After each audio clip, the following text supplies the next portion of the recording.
today we'll be figuring out how on Earth the sun and moon go around the Minecraft world. We're going to begin by teleporting 30 million blocks out.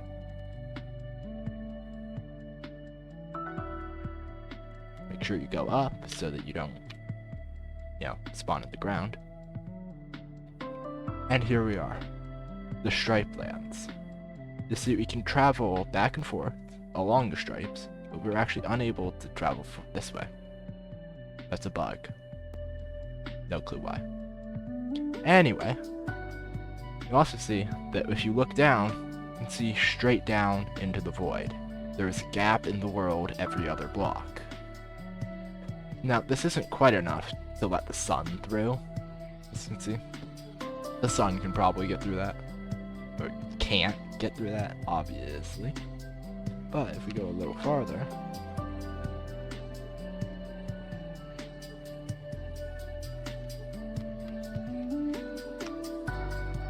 now we see that we end up what I like to call checkerboard lands. Here, completely unable to move whatsoever. Oh, and we just ended up down here. Interesting. I've actually never experienced this before. So we can phase through it. So we can both assume that since it gets checkerboarded and uncheckerboarded, if you were to keep going, less and less of the world would be visible. But also, you just demonstrated, you can fall straight through.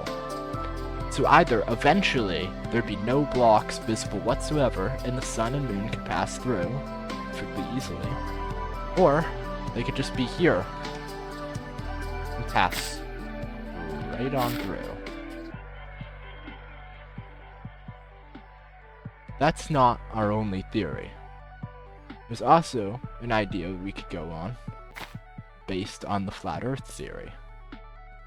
Now, in the real world, that's believed by a bunch of idiots, but it might actually have some traction in figuring out how the sun orbits this world. This is one of the many models of the Flat Earth Society. As you can see, the sun and moon orbit on top of the Earth. Now this is very similar to the Minecraft world, as it is entirely flat in all directions. Now, this world is finite, while the Minecraft world is canonically not.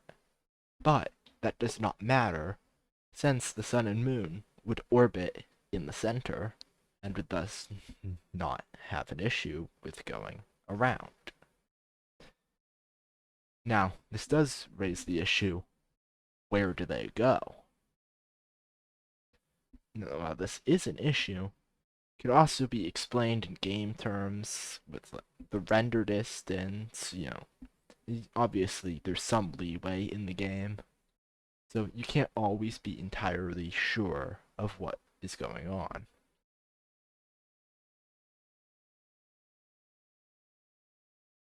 Additionally, unlike the Minecraft world, this model has a day-night cycle, but it doesn't include the whole world.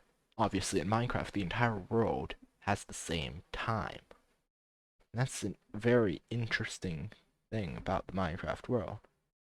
Maybe making it just a little interesting in terms of how it works. And that's sort of leading towards the first theory being a bit more correct, because it's more in line with the game itself, rather than trying to mix real and video game theories.